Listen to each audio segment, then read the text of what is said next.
आप क्यों डरती हो? आप बताइए, आप क्या दिक्कत है? बंद करो लाइट। आप बताइए क्या दिक्कत है, बताइए, कोई दिक्कत नहीं।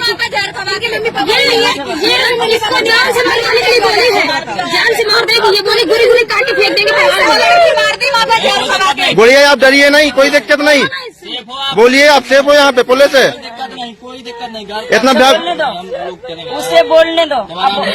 हाँ बोलिए। हमारे माँ बाप कोई नहीं चाहता था, मार डालते तो हमारे मेरे दीदी पापा के साथ हमें बच्चा जमीन नहीं देगी तो मार डालेंगे। तो अभी कहाँ जा रही थी आप? एक मिनट रुकिए, अभी कहाँ जा रही थी आप? तुम्हें पता नहीं है? जब वो बता रही, पता नहीं आप कहाँ ले जा रहे थे इनको, बताइए आप। क्यों इस स्थान को बदनाम करते हो आप लोग? उसे भी मालूम नहीं है, अगर आप उसे अपने सच बता दे तो उसे भी मालूम नहीं है। आप क्यों नहीं कुछ बता रही हैं? क्यों नहीं आप बोल रही है कुछ? लेकर आई तो उसको तो छोड़ देती, इसको लेकर आई उसको तो छोड़ देती, उसको तो ना बिठा देती। वो इतनी भयभीत लड़की है, वो कुछ बोल नहीं पा रही है, उसे खुद पता नहीं कि कहाँ जा रही है। कहाँ जाना है आपको? अभी कहाँ जा रहे थे आप? बताइए, आप जबरदस्ती जान से मारने की कोशिश कर रही है, सबको जान से मरवा रही है, ये काट डालेंगी। विश्वास नहीं बिठाएंगे लोग गाड़ी में जबरदस्ती। आप कोई जवाब क्यों नहीं दे रही हैं? आप कहाँ ले जा रही थी? आप क्यों नहीं कोई जवाब दे रही हैं? भगवान ने भी साथ नहीं दिया हमारा। हो गए सब उतर आए। ड्राइवर कौन है उसका? ड्राइवर यही है।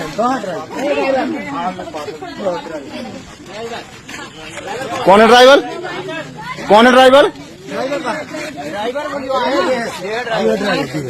कहाँ लेके जा रहे थे? सर वो खल्लू दादा से अब बात कर ली थी, राम किससे? से महोबा के लिए बोला था। जिन लोगों को किसने बोला था? खल्लू दादा जी है, पन्ना के बागेश्वर धाम की समिति की। नहीं तो बागेश्वर धाम समिति की अगर है तो तुम जबरदस्ती किसी को बैठा के ले जाओगे? हैं? ये क्या लोग बता रहे हैं?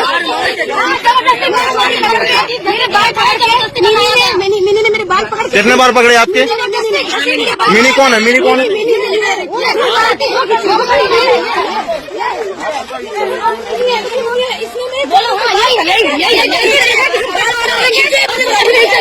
कहाँ से आए हो आप?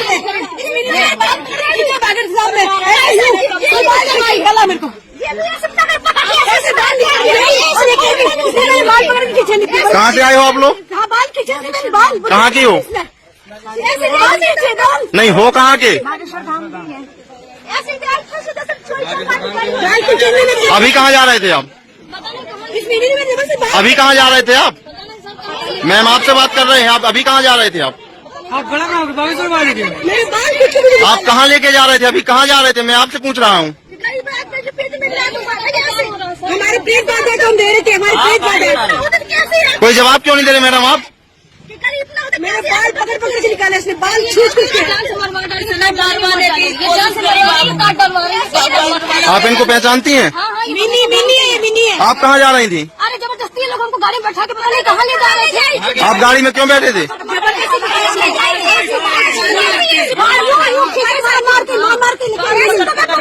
लोगों ने पकड़ के डाला है, बाल कैसे से निकाला?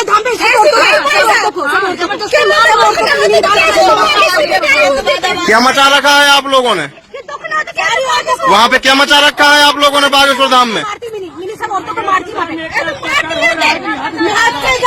को मारती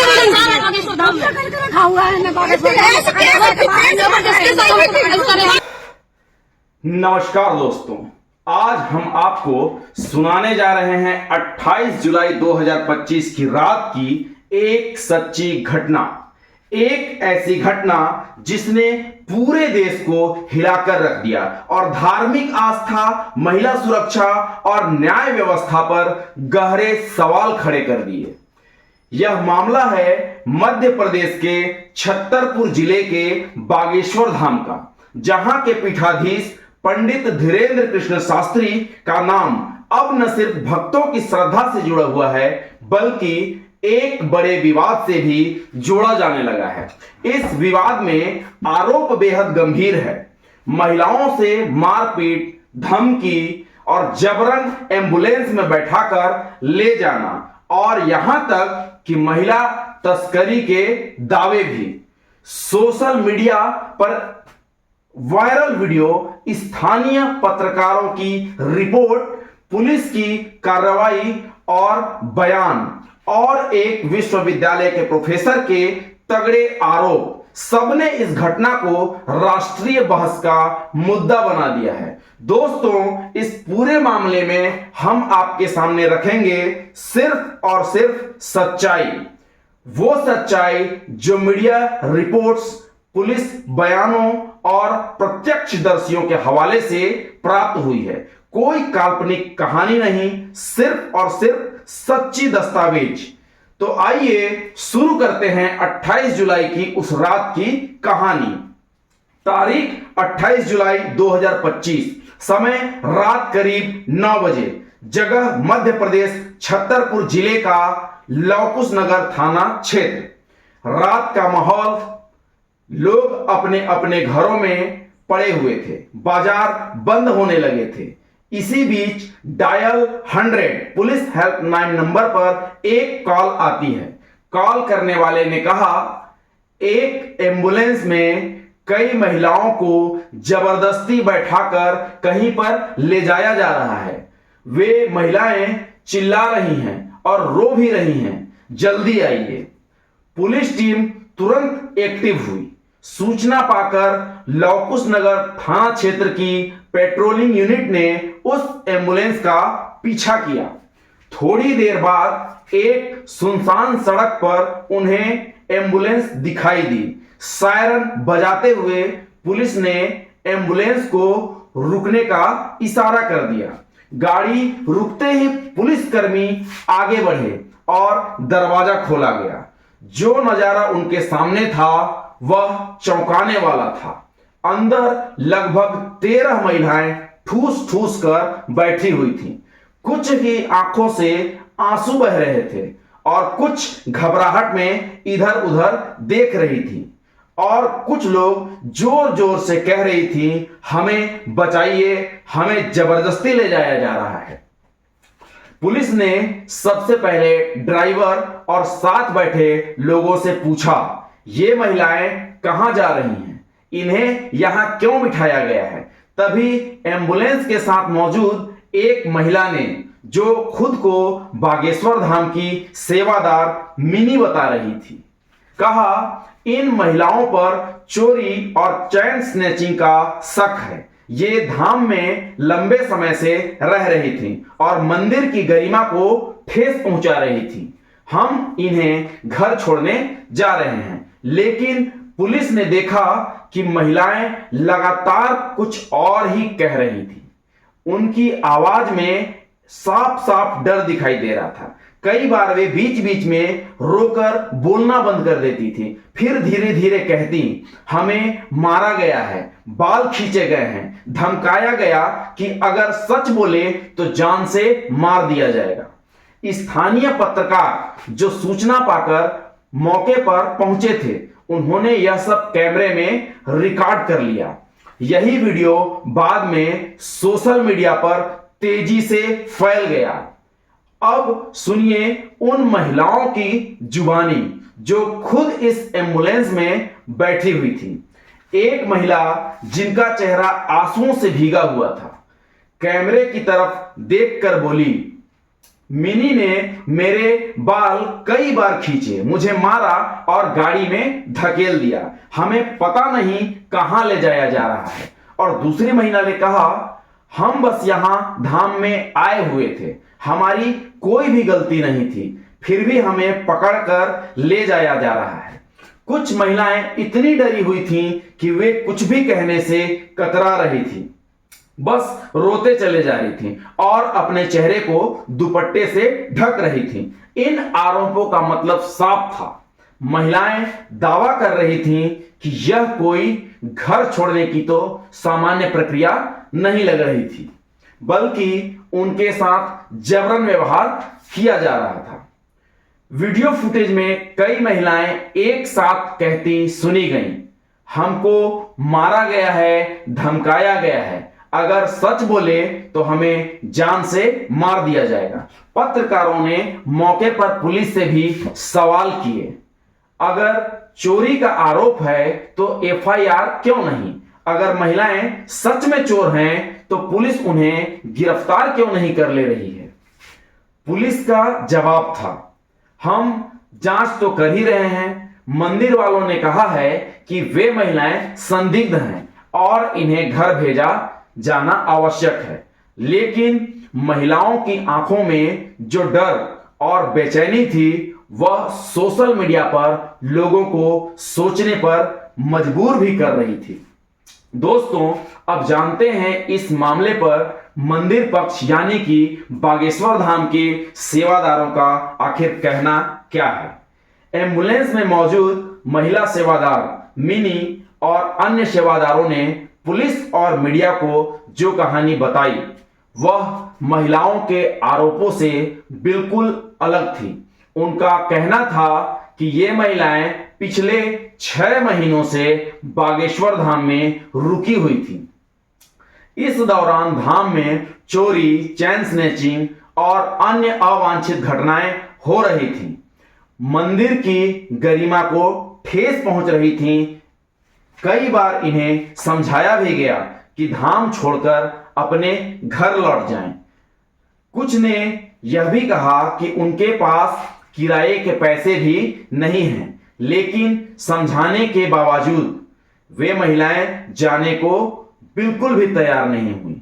सेवादारों के मुताबिक स्थिति संभालना थोड़ा मुश्किल हो गया था, इसीलिए मंदिर समिति ने निर्णय लिया कि इन्हें घर भेजा जाए।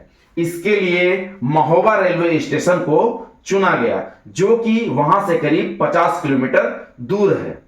जब उनसे पूछा गया कि पास के छतरपुर या खजुराहो स्टेशन क्यों नहीं, तो उन्होंने कहा महोबा से ट्रेनें आसानी से मिल जाती हैं और इन महिलाओं के घर उसी रूट में पड़ते हैं।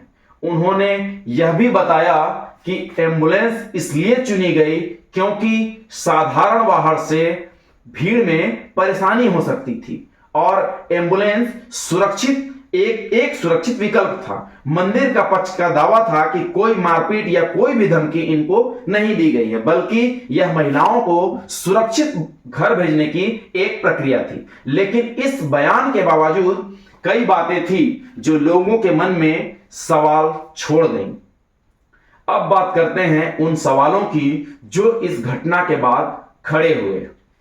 पहला सवाल, अगर महिलाओं को घर ही भेजना था तो पास के रेलवे स्टेशन को छोड़कर छतरपुर या खजुराहो का इस्तेमाल किया जाना चाहिए था, पर महोबा का क्यों किया गया, जो कि 50 किलोमीटर दूर था। दूसरा सवाल, अगर यह काम नेक नियत से किया जा रहा था तो इसे दिन के समय, दिन के उजाले में क्यों नहीं किया गया? रात के अंधेरे में एम्बुलेंस में भेजने की ऐसी ही क्या मजबूरी थी? तीसरा सवाल, अगर महिलाओं पर चोरी या चैन स्नैचिंग का शक था तो थाने में शिकायत क्यों नहीं दर्ज की गई? कानून कहता है कि अपराध का निपटारा अदालत ही करेगी, तो फिर मंदिर समिति ने ऐसा निर्णय क्यों लिया? चौथा सवाल, एम्बुलेंस का इस्तेमाल क्यों किया गया? एम्बुलेंस का उद्देश्य मरीजों को ले जाना होता है, न कि सामान्य यात्रियों को, और खासकर जब कोई मेडिकल इमरजेंसी नहीं थी। क्या यह इसलिए किया गया कि एम्बुलेंस की चेकिंग अक्सर नहीं होती है? पांचवा सवाल, चोरी का सामान बरामद हुआ या नहीं हुआ? अगर आरोप सही थे तो क्या सबूत पेश किए गए? इन सभी सवालों के जवाब अब तक पूरी तरह से स्पष्ट नहीं हो पाए हैं और यही वजह है कि सोशल मीडिया और जनता के बीच संदेह गहराता जा रहा है। दोस्तों, इसी बीच इस मामले में एक और बड़ा मोड़ आया। लखनऊ विश्वविद्यालय के हिंदी विभाग के एसोसिएट प्रोफेसर डॉक्टर रविकांत चंदन का बयान।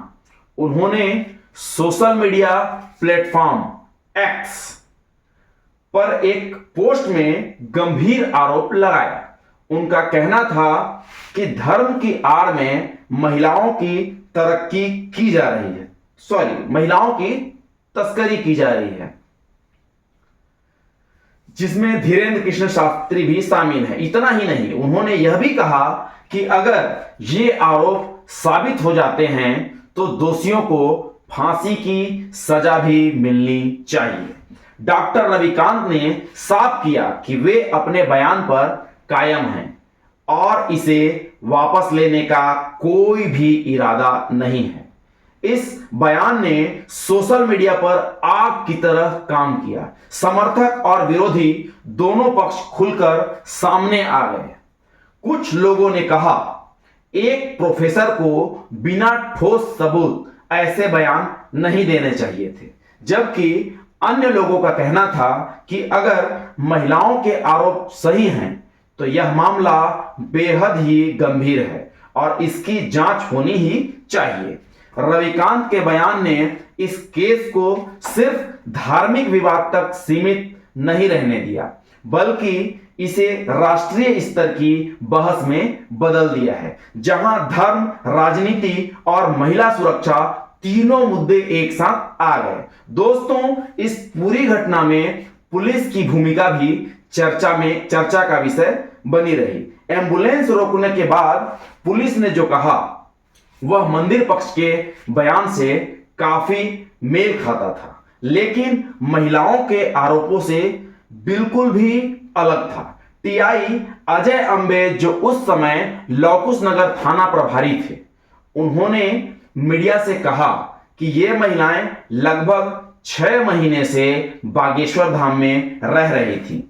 इस दौरान मंदिर परिसर में चोरी, चैन स्नैचिंग और अन्य अवांछित घटनाएं हो रही थी। इन महिलाओं पर इन घटनाओं में लिप्त होने का संदेह था।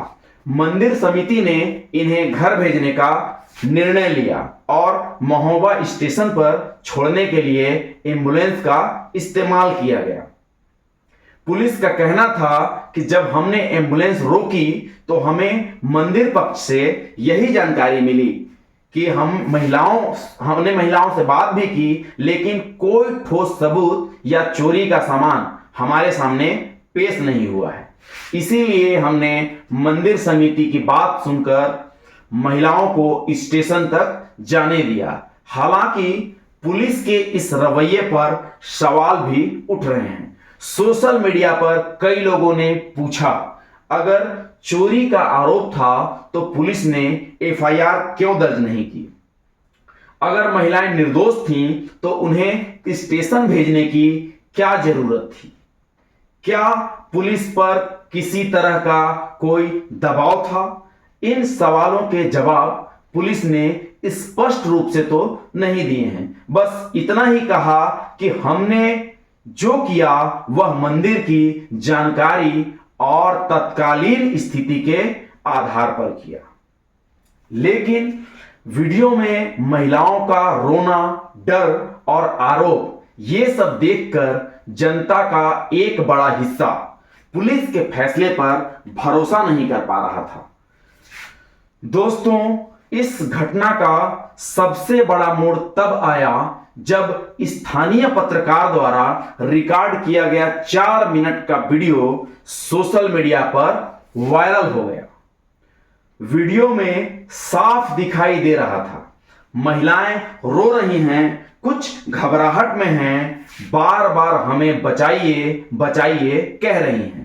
सेवादार मिनी पर बाल खींचने और मारपीट के आरोप लगा रही हैं। जैसे ही यह वीडियो इंटरनेट पर वायरल हुआ, फेसबुक, ट्विटर, इंस्टाग्राम और यूट्यूब पर #बागेश्वर धाम और #वुमेन सेफ्टी ट्रेंड करने लगे। हजारों लोगों ने कमेंट्स में सवाल उठाए, अगर महिलाएं चोर थीं तो सबूत कहां है?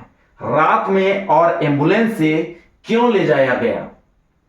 कुछ लोग मंदिर पक्ष का बचाव भी कर रहे थे। कहते हुए मंदिर की गरिमा बचाने के लिए यह एक जरूरी कदम था। लेकिन कुल मिलाकर सोशल मीडिया पर बहुमत महिलाओं के पक्ष में दिखा।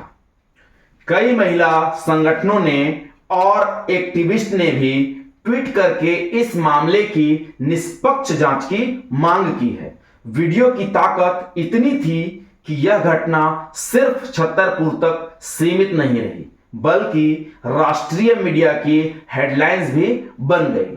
दोस्तों, जब भी किसी धार्मिक स्थल से जुड़े विवाद सामने आते हैं तो लोग पहले हुई घटनाओं की तुलना करने लगते हैं। इस मामले में भी ऐसा ही हुआ। हम आपको बताते हैं कुछ पुराने केस जो महिला सुरक्षा, धार्मिक स्थल और विवाद से जुड़े रहे। सतलोक आश्रम बरवाला हरियाणा 2014 संत रामपाल के आश्रम में पुलिस कार्रवाई के दौरान कई लोग घायल हुए और कुछ की मौत भी हो गई। वहां भी आरोप लगे थे कि कई भक्तों को जबरन रोका गया था। डेरा सच्चा सौदा सिरसा हरियाणा 2002 और 2017 गुरमीत राम रहीम पर महिला शिष्यों के यौन शोषण के आरोप लगे थे। 2017 में दोषी करार दिया गया और जेल की सजा भी हुई। केरल का सबरीमाला मंदिर विवाद 2018 महिलाओं के प्रवेश पर रोक को लेकर देश भर में बहस और विरोध हुआ था। इसमें धार्मिक परंपरा बनाम महिला अधिकार का मुद्दा प्रमुख था। बागेश्वर धाम के पूर्व विवाद धीरेन्द्र कृष्ण शास्त्री पहले भी चमत्कार और भविष्यवाणी को लेकर विवादों में आ चुके हैं। आलोचकों ने उन पर अंधविश्वास फैलाने के आरोप लगाए थे। इन घटनाओं का जिक्र इसलिए जरूरी है क्योंकि जब भी कोई नई घटना सामने आती है तो लोग उसे पुराने मामलों के संदर्भ में देखते ही हैं।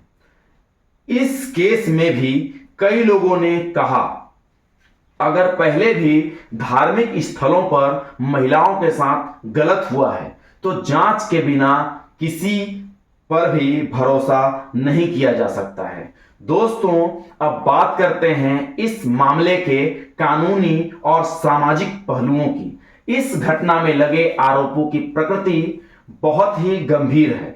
अगर महिलाओं के आरोप सही साबित होते हैं तो यह मामला कई धाराओं में आ सकता है। दोषी पाए जाने पर 7 साल से लेकर आजीवन कारावास तक की सजा हो सकती है।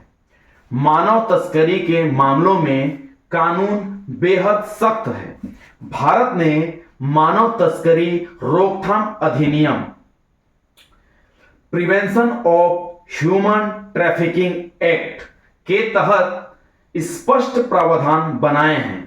इसमें महिलाओं और बच्चों की तस्करी को गंभीर अपराध माना गया है। सामाजिक दृष्टिकोण से देखें तो धार्मिक स्थल वह जगह होती है जहां लोग विश्वास, आस्था और सुरक्षा की उम्मीद से जाते हैं। अगर वहीं किसी महिला के साथ दुर्व्यवहार हो तो यह न सिर्फ कानून का उल्लंघन है बल्कि समाज के विश्वास को गहरी चोट है। इस केस में यह सवाल उठाया है, क्या आस्था के नाम पर किसी भी गलत काम को नजरअंदाज कर देना चाहिए? और क्या हमारे कानून और जांच एजेंसियां इतनी स्वतंत्र नहीं है कि वे किसी भी प्रभावशाली व्यक्ति पर कार्रवाई कर सकें? ये सवाल सिर्फ बागेश्वर धाम के लिए नहीं है बल्कि पूरे देश के लिए अहम है। इस मामले में एक स्थानीय पत्रकार की भूमिका भी बेहद ही महत्वपूर्ण रही है। सूचना मिलने पर जब पुलिस एम्बुलेंस रोकने गई तो यह पत्रकार उसी समय मौके पर पहुंच गया। उन्होंने अपने कैमरे से पूरे घटनाक्रम को रिकॉर्ड किया। महिलाओं का रोना, उनके सेवादारों के जवाब, यही वीडियो बाद में सोशल मीडिया पर वायरल हुआ। और इसी ने मामले को स्थानीय घटना से राष्ट्रीय घटना बना दिया। अगर यह पत्रकार वहां पर मौजूद ना होता तो शायद यह मामला चुपचाप दबा दिया जाता, महिलाओं की आवाज बाहर तक नहीं आ पाती। हालांकि पत्रकार ने बाद में बताया कि उन्हें इस रिपोर्टिंग के बाद धमकियां भी मिलने लगी, लेकिन उन्होंने कहा मेरा तो काम है सच दिखाना और मैंने सिर्फ और सिर्फ वही किया है। यह घटना हमें याद दिलाती है कि स्वतंत्र और साहसी पत्रकारिता लोकतंत्र की ऋण है। दोस्तों, इस घटना का एक राजनीतिक पहलू भी है जिसकी चर्चा सोशल मीडिया और न्यूज स्टूडियो में खूब हुई है। पंडित धीरेन्द्र कृष्ण शास्त्री कई बार प्रधानमंत्री नरेंद्र मोदी और अन्य बड़े नेताओं के साथ मंच साझा कर चुके हैं। उनके प्रधानमंत्री के साथ फोटो, वीडियो और मुलाकातें इंटरनेट पर आसानी से उपलब्ध हैं। विपक्षी दलों के नेताओं ने सवाल उठाया, क्या इतने करीबी संबंधों के कारण पुलिस और प्रशासन इस मामले में निष्पक्ष जांच करेंगे? सोशल मीडिया पर भी यह बहस छिड़ी हुई है। कुछ लोग कह रहे थे कि प्रभावशाली लोगों पर कार्रवाई करना बहुत ही मुश्किल होता है क्योंकि उनके राजनीतिक संबंध बहुत ही मजबूत होते हैं। हालांकि अभी तक प्रधानमंत्री कार्यालय या किसी भी बड़े नेता की ओर से इस घटना पर कोई भी आधिकारिक बयान नहीं आया है। राजनीतिक विश्लेषकों का मानना है कि अगर जांच में कोई ठोस सबूत सामने आता है तो यह मामला धार्मिक से ज्यादा राजनीतिक विवाद बन सकता है। दोस्तों, अब जानते हैं इस मामले की ताजा स्थिति। घटना के तुरंत बाद लवकुश नगर पुलिस ने कहा कि हमने महिलाओं से बात की, मंदिर पक्ष की राय ली और तत्कालीन परिस्थितियों में निर्णय लिया। पुलिस ने यह भी कहा कि मामले की प्राथमिक जांच शुरू कर दी गई है और महिलाओं के आरोपों की सत्यता की जांच की जा रही है। मध्य प्रदेश पुलिस के वरिष्ठ अधिकारियों ने मीडिया को बताया, वीडियो फुटेज, प्रत्यक्षदर्शियों के बयान और मंदिर समिति के बयान सबका विश्लेषण किया जा रहा है। अगर किसी के खिलाफ पर्याप्त सबूत मिलते हैं तो सख्त से सख्त कानूनी कार्रवाई की जाएगी। हालांकि अब तक इस मामले में कोई एफआईआर सार्वजनिक रूप से होने की कोई पुष्टि नहीं हुई है। मंदिर समिति की ओर से एक प्रेस विज्ञप्ति जारी की गई है जिसमें कहा गया, महिलाएं चोरी और अव्यवस्था फैलाने में शामिल थीं, इसलिए उन्हें उनके घर भेजा जा रहा था। मारपीट या धमकी के आरोप पूरी तरह से निराधार हैं। सोशल मीडिया पर कई लोग सवाल उठा रहे हैं कि अगर जांच निष्पक्ष होनी है तो यह किसी स्वतंत्र एजेंसी या न्यायिक आयोग के तहत होनी चाहिए, क्योंकि स्थानीय पुलिस पर राजनीतिक और सामाजिक दबाव का खतरा भी है। दोस्तों, बागेश्वर धाम की इस घटना ने हमारे समाज, कानून और आस्था तीनों को एक साथ चुनौती दी है। एक तरफ महिलाएं हैं जो दावा कर रही हैं कि उनके साथ अन्याय हुआ है, उन्हें मारा गया है, पीटा गया है, धमकाया गया है और जबरन एम्बुलेंस में बैठाकर ले जाया गया है। दूसरी तरफ मंदिर समिति है जो कह रही है कि ये महिलाएं गलत थी और उन्हें सिर्फ उनके घर पर वापस भेजा जा रहा था। पुलिस बीच में है, कह रही है कि वह जांच तो कर ही रही है, लेकिन उसके शुरुआती कदमों पर सवाल खड़े हो रहे हैं। और फिर है जनता जो सोशल मीडिया और समाचार चैनलों के जरिए इस पूरे मामले को देख रही है, अपने अपने निष्कर्ष निकाल भी रही है और एक पारदर्शी जांच की मांग कर रही है। अब भी कई सवाल अनुत्तरित हैं। अगर महिलाएं चोर थीं तो एफआईआर क्यों नहीं हुई? चोरी का सामान कहां पर है? पास के स्टेशन छोड़कर 50 किलोमीटर दूर महोबा क्यों गए? एम्बुलेंस का ही इस्तेमाल क्यों, जबकि कोई मेडिकल इमरजेंसी भी नहीं थी? रात के अंधेरे में ही क्यों भेजा जा रहा था? क्या पुलिस पर किसी का दबाव था? और सबसे बड़ा सवाल, क्या इस मामले की जांच सच में निष्पक्ष होगी? दोस्तों, इन सवालों के जवाब सिर्फ एक पारदर्शी, निर्भीक और स्वतंत्र जांच ही दे सकती है। हमारी यही उम्मीद है कि कानून के सामने सभी बराबर हों, चाहे वो साधारण नागरिक हो या फिर कोई प्रभावशाली व्यक्ति, ताकि जो सच है वह सबके सामने आए और किसी ने अपराध किया है तो उसे सजा जरूर मिले। फिलहाल हम इस मामले पर नजर बनाए हुए हैं और जैसे ही कोई जानकारी मिलती है हम आपको जरूर बताएंगे। बहुत बहुत धन्यवाद।